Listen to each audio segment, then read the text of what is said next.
先让我们欢迎我们各位观察员们。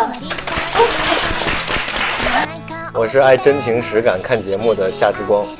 对，那个谁和那个谁非常小胡和他俩是吗？他俩是吧？我们从谁开始？从哪边开始？我天！我天哪！来，我的手指头比你高的，我这样，你这样。要雄性吗？这个真会扯呗，这个精神来，是这意思，是这意思。我选择的是满天星，满天星的花语是配角，但你们不仅是配角，因为有你们的存在，才会衬托半熟猎人更加好看，衬托这些半熟猎人更加立体丰满。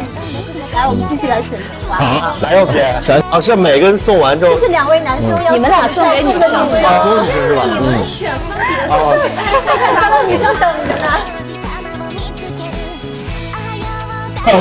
我不配拥有这种花。有，等会儿我俩合伙送你。对，我俩合伙送你。来，你先来。那我就，那就一阳吧。那个这个是红玫瑰啊，然后就是热恋、热情，然后祝愿你跟涛永远热爱。衣服也很搭，跟每个那放的。你就开始找衣服的配色了。康乃馨不行，康乃馨就你能感觉到这，哎，是不值得犹豫这么久，朋友，真的，你送我。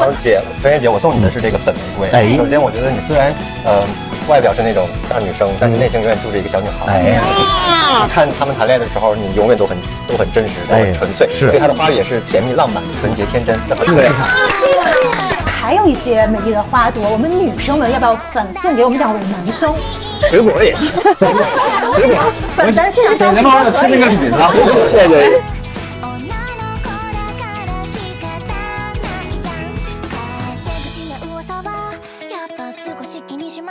然后再选一个给东光。好。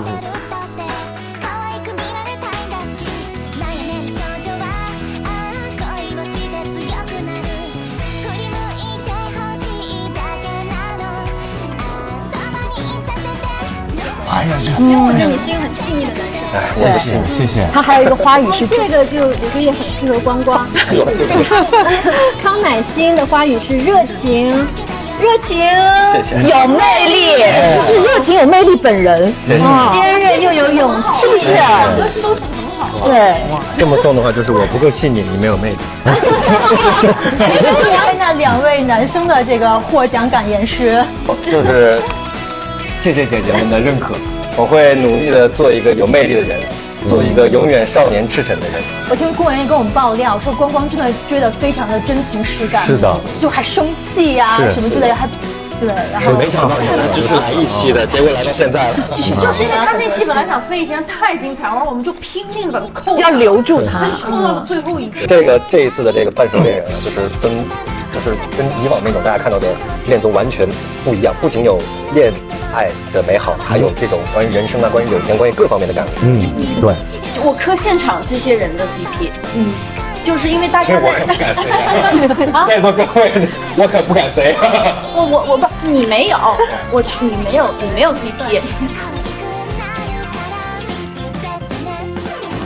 过了一会儿，突然过来跟我说，哎，媳妇儿，我俩好像不容易离婚。我说啊，为什么？他说因为难解难分。真是让人无精打采。那你这个接得好哎。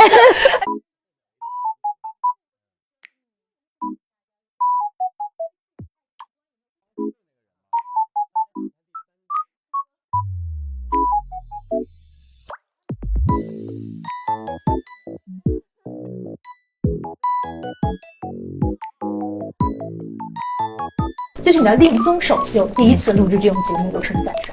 本身其实我是我其实我就看过1次恋综，然后是我们节目吗？是这个平台的节目。快转呐，脑子快转！你要是让我说真话还是假话呢？真话和假话说的也不一定都是真的，假话也不一定是假的。这个世界上就没有非黑即白、非此即彼。对，这个问题跳过。一开始来主要是因为就是其实想尝试一下，因为我看过，所以很想尝试一下，感受一下这个半熟的定义，因为其实跟其他的就是比较什么怦然。就是半熟就跟像 double kill 的这个层面不太一样。对，其实是来一次就是想看一看，但是没有想到就是为什么一直来，是因为我在中间真的学到了很多，就不光是说两个人对于关系的定义，更多是其实我能够从中找到作为一个年轻人该如何走向半熟，如何找到自己，怎么样跟自己自洽，或者是在自己经历过很多事情之后变得敏感脆弱的时候，又如何踏出那关键那一步，去很有勇气的做选择。我觉得这个节目播出更多的是能够让每一个人都能够受到很大的启发吧。就像我看了这个节目之后，我再去回溯我以前和朋友们的相处，和现在我在跟朋友们的相处，大家真的都是成长。我们知道好像光光之前有一个角色啊，也是一个这个牵红线相关的这个角色。哦，你还有这个角色？还是另外一个平台的角色嘛，我们知道。那个就是婚恋介绍所的一个角色。但我在里面其实更多的是作为一个男孩长到一个相对于男人的一个过程，就是从之前其实是一个富二代，然后不太愿意去做承担事情，到后面去选择承担事情的一个过程。但是这个半熟恋人的精彩点在于，它不是承不承担责任了，而是你该如何承担责任，你承担的这个责任该是你承担吗，或者是不该你承担？而且更多的是，我觉得在这个恋综里面找到了一种团体感，一种家庭感它让里面的每一个人都非常的鲜活，然后让你会有一种。就是感觉这些人在一块儿，不只是谈恋爱了，这些人在一块儿，你看着都会特别高兴。是，难怪咱本来飞行一起，然后一直到现在，对，还在。可太精彩了，又哭又笑，然后又投入，又蹦又跳，脱了一会儿，对，什么慌了一会儿，对，脱了一会儿外套。因为真的是学到了很多东西，而且我觉得适合真的是广大观众朋友们可以去看的，一定会在从中启发到不少，因为它涉及的是各方面的，而且里面的嘉宾这次真的都特别好，都是非常成熟、体面且有敏感脆弱的人。光光怒了一个，对吧？一怒之下又怒了一下。谁先选？都可以。最重要的，我觉得是懂得换位思考。这点很重要。他很懂。对对对。他特别是从的角度。漂亮。因为我觉得不管是任何一段关系啊，不管是友情也好，爱情也好，亲情也好，其实很重要的是换位思考。就像其实在这里面也是听到一句话，就是包括像比如说从一句话影射，就是父母也是第一次当父母，所以有时候你的很多的对于他们不理解的行为，你可能就会理解。所以我觉得感情当中也是，你要学会换位思考，其实很多问题就迎刃而解。大家已经开麦了吗？是视频通话。我觉得年轻的似的。几个男人？那个是咔嚓嘛。已经听得出他的声音了。他猜错了就对不起。所以刚才说你们有些问题想跟他们去依次交流一下。对，那我现在就把手机要传给我们的嘉宾啊，看谁要先来发问。坐我旁边的是光光，看谁有问题要问光光吗？光光问，别问我了。光，老师你好。哎呦，气了。也就是想请教一下，就是因为我的个性就是可能会让我在工作跟感情里面比较敏感，还有比较容易内耗，然后想要请教一下你有什么意见，可以让我更享受，然后不要那么失语。好大呀这个问题。那其实咱俩也算是同龄人，对吧？也差不了3岁。然后我觉得其实对于内耗这个事情呢，其实首先你要去直面内耗。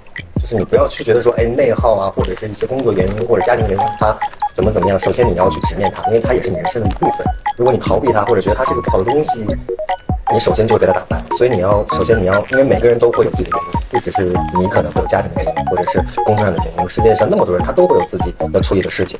所以你首先要直面这个问题，勇敢的面对它，你就会慢慢的解决它。也不用着急的去解决，但首先你要去问清楚自己到底想要什么。问清楚之后呢，你就要对它去进行努力，和作为一个男生或者作为一个成年人该去做自己该有的行为和担当责任。我认为啊。谢谢。也谢谢你。我有点紧张，说实话，我没有想到就突然跟你们连线了。然后我说实话，我真的看你们，我是真的很开心。我是真的共情到了，我看到你们一群人在一块儿，不只是喜欢某一队，我更喜欢你们所有人在一块儿吃喝玩乐，说说笑笑，因为我觉得你们真的是一个特别优秀的大人，你们真的在为彼此付出，在为彼此考虑。如果说成年人是长不大的小孩，那祝愿你们在各自的世界永远做那个肆意洒脱。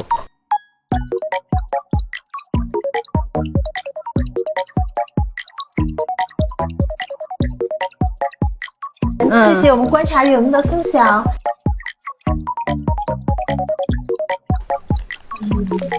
要道个别吧。